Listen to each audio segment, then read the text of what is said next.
You know your father? He owns you. You know what he owns you means? He owns you. He owns your clothes. He owns your shoes. He owns your money. You know your money?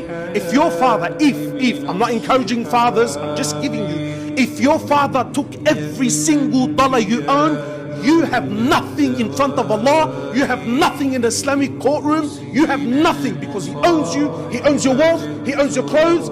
He owns everything about you. He owns you. That's your dad.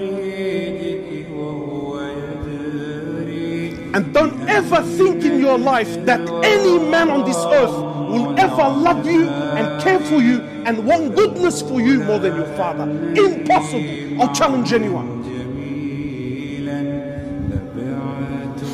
You know, my young brother, you know your father, wallah, the kaf, you know, if your father slapped you with all his heart, the kaf from your father is more beloved, should be more beloved and dearer to you than 1,000 hugs from the boys on the street, from 1,000 hugs from your wife, from 1,000 hugs from your children, because that kaf that comes from your dad, you know exactly where it came from. Whereas those hugs on the streets, and those hugs that come from your wife, and those hugs that come from the, wallah, you don't know what price you're going to pay behind those hugs and those smiles. But whereas with your dad, you know exactly that when he whacked me, as much as it hurts, you know it came from the core of his heart for your goodness only.